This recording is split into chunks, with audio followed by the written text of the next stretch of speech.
ভাঙড়ে খুন শওকত ঘনিষ্ঠ তৃণমূল নেতা। রাতেই ঘটনাস্থলে সিপি পৌঁছে যান। বাড়ি ফেরার পথে তিনি গুলিবিদ্ধ হয়েছেন, এমনটাই জানা যাচ্ছে। বাড়ি ফেরার পথে গুলিবিদ্ধ হয়েছেন শওকত মোল্লা ঘনিষ্ঠ তৃণমূল নেতা রজ্জাক খাঁ। অভিযোগের তীর আইএসএফ এর দিকে। ঘটনাস্থল থেকে 4টে গুলির খোল মিলেছে বলে জানা যাচ্ছে। বুকে গুলি করা হয় এবং সেই সঙ্গে মুখ, চোখ সহ একাধিক জায়গায় ধারালো অস্ত্র দিয়ে কোপানো হয়। ফরেনসিক টিম ইতিমধ্যেই ঘটনাস্থলে পৌঁছেছে।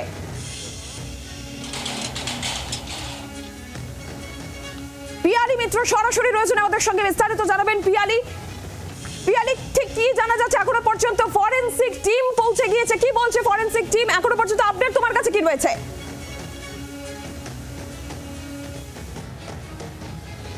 একেবারে দেখো, প্রথমত যে ছবিটা ক্যামেরার মাধ্যমে তুমি সরাসরি দেখতে পাচ্ছ সেটা হচ্ছে যে ঘটনাস্থল থেকে একটা ঝিলের অপর প্রান্তে ফরেনসিক বিশেষজ্ঞরা তারা দাঁড়িয়ে আছে এবং তারা মূলত এই যে জায়গায় খুন হয়, একটু ক্যামেরা পার্সনকে বলবো প্যান করে ঘটনাস্থলটা দেখানোর, যেখানে খুন হয়েছে সেখানে একদিকে ফরেনসিকের টিম তারা যেরকম নমুনা সংগ্রহ করছে, তার পাশাপাশি সকাল থেকেই আমরা যেটা বলছিলাম যে এই জায়গাতে কোনোভাবে ঘাপটি বেঁধেছিল আততায়ীরা এবং তার পাশে এই যে রাস্তাটা, এই রাস্তাটা ধরে সম্ভবত এখানে তারা কোথাও গা ঢাকা দিয়েছিল এবং খুনের পরে আততায়ীরা সম্ভবত এই রাস্তা ধরেই আসে এবং খুনের পর এই রাস্তা ধরে সম্ভবত পালিয়ে গেছে তারা।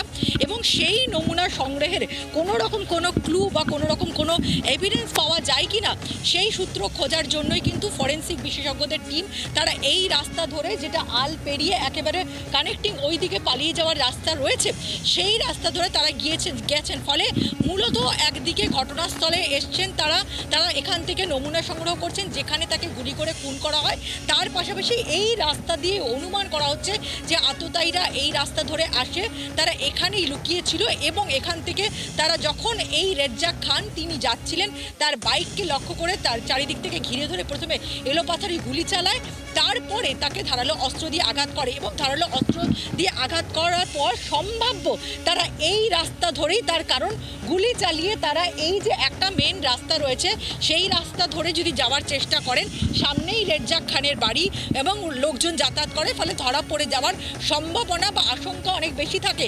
সেই জন্যই মনে করা হচ্ছে যে এই যে রাস্তাটা, যেটা আবারও দেখাচ্ছি, এই রাস্তাটা প্যারালেলি যে রাস্তাটা যেখানে খুন হয়েছে মেন রাস্তার ওপরে প্যারালেলি যে রাস্তাটা গিয়ে একেবারে এই যে ফেরিগুলো রয়েছে সেই ফেরি থেকে গিয়ে আলের দিকে গিয়ে রাস্তার একেবারে ঝিলের অপর প্রান্তে পৌঁছানো যাচ্ছে, সেখান থেকে তারা পালিয়ে গেছে বলে মনে করা হচ্ছে। এবং কোনো রকম কোনো এভিডেন্স, অর্থাৎ যে কোনো যে ক্রিমিনাল পরিভাষা যারা অপরাধ দমনে তদন্ত করেন তারা বলেন যে আততায়ীরা কোনো না কোনো কিন্তু ক্লু ফেলে দিয়ে যায়। ফরেনসিক বিশেষজ্ঞরা এই মুহূর্তে সেই রকমই কোনো ক্লু খোঁজার ক্লুয়ের একেবারে আশায় তারা খোঁজ চালাচ্ছেন। একদিকে তারা ওই পারে গিয়েছেন, অন্যদিকে যেখানে খুব কাছ থেকে পরপর গুলি চালিয়ে তাকে খুন করা হয়েছে সেখান থেকেও তারা নমুনা সংগ্রহের কাজ করছেন।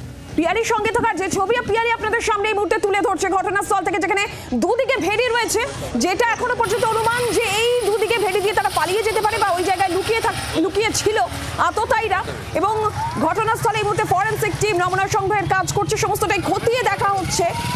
গুলির খোল মিলেছে, 4টে গুলির খোল মিলেছে ঘটনাস্থল থেকে। বুকে গুলি করা হয় এবং সেই সঙ্গে মুখ, চোখ সহ একাধিক জায়গায় ধারালো অস্ত্র দিয়ে কোপানোও হয় মৃত্যু নিশ্চিত করানোর জন্য, যেমনটা মনে করা হচ্ছে। পিয়ালির কাছে এই জায়গা থেকেই যাবো। পিয়ালি, একদিকে যেরকম ফরেনসিক টিম অবশ্যই তারা সমস্ত বিষয়টা খতিয়ে দেখছে, নমুনা সংগ্রহ করছে, একটা রাজনৈতিক ক্ষেত্র এদিকে রয়েছে। আইএসএফ এর দিকে অভিযোগের তীর। এখনো পর্যন্ত এই গোটা বিষয় নিয়ে তৃণমূল কংগ্রেসের তরফ থেকে বা এই যে রজ্জাক খান তার পরিবার কি বলছে? রাজনৈতিক কারণে এই আক্রোশে এই খুন হতে বা অন্য কোনো কারণ, পরিবার কি বলছে?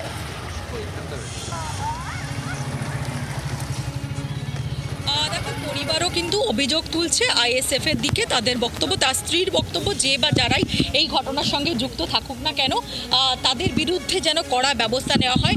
তার পরিবারের আত্মীয়রাও তারাও বলছে আইএসএফ এর সঙ্গে যোগ থাকার সম্ভাবনা রয়েছে। তার কারণ হিসাবে আইএসএফ এর বিরুদ্ধে যে অভিযোগটা আনা হচ্ছে, তার কারণ হিসাবে যেটা ব্যাখ্যা দেওয়া হচ্ছে সেটা শওকত মোল্লা, স্থানীয় বিধায়ক, তার যেটা বক্তব্য যে এই এলাকা আগে বরাবরই আইএসএফ এর গড় হিসাবে পরিচিত। 2021 সালে এখান থেকে নওশাদ সিদ্দিকী জেতেন। তারপর 2023 সালের পঞ্চায়েত নির্বাচনেও আইএসএফ এখানে ভালো ফলাফল করেন এবং এই যে চক্রবেড়িয়া এলাকা সেখানে রেজ্জাক খান অঞ্চল সভাপতি হিসেবে দায়িত্ব পেয়েছিলেন এবং দায়িত্ব পাওয়ার পর এখানে তৃণমূল কংগ্রেসের যে সংগঠন সেটা জোরদার করেছিল।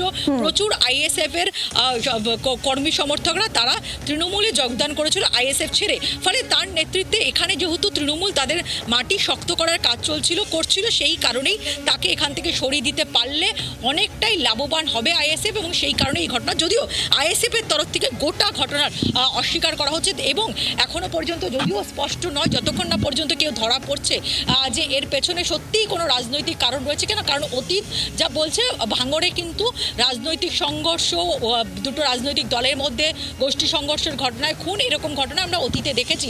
ফলে এই ঘটনার পেছনে কোনো রকম রাজনৈতিক কারণ সত্যিই রয়েছে কি নাকি এর পেছনে অন্য কোনো কারণ রয়েছে সেটা খতিয়ে দেখা হচ্ছে। ইতিমধ্যেই অজ্ঞাত অভিযুক্তদের বিরুদ্ধে পরিবারের অভিযোগের ভিত্তিতে মামলা রুজু হয়েছে। যদিও তৃণমূল কংগ্রেসের পক্ষ থেকে শওকত মোল্লা তিনি বলছেন যে আইএসএফ এর বিরুদ্ধে অভিযোগ আছে। পুলিশ এই মুহূর্তে খতিয়ে দেখছে। পিয়ালি, ধন্যবাদ। ঘটনাস্থলে ফরেনসিক টিম পৌঁছেছে এবং রাতে ঘটনাস্থলে সিপি গিয়েছিলেন। মনোজ বর্মা কি বলেছেন শুনবো।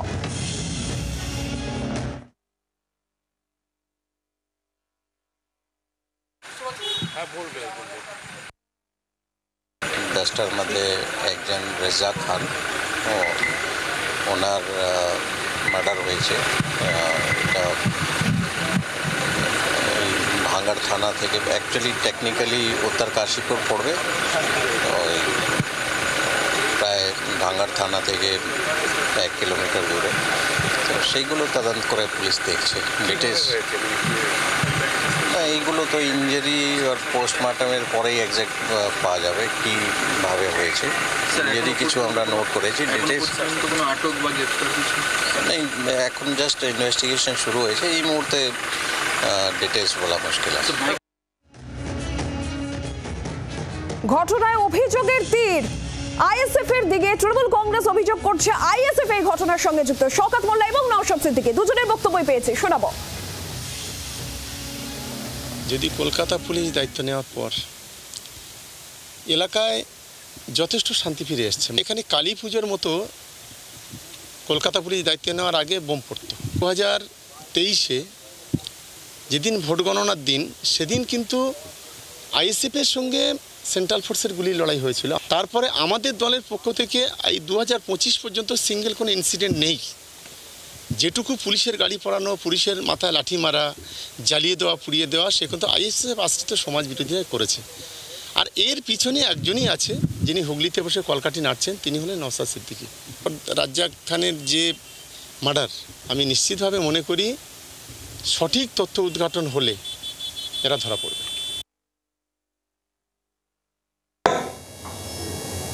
শওকত মোল্লা সাহেবের পাস্ট হিস্ট্রি যদি আমরা দেখি, এই কাছে তিনি সিদ্ধহস্ত, খুন খারাপি করিয়ে, মারামারি করিয়ে, গোষ্ঠীদ্বন্দ্ব করিয়ে অপরের দিকে, বিরোধীদের দিকে দাগিয়ে দেওয়া হয়।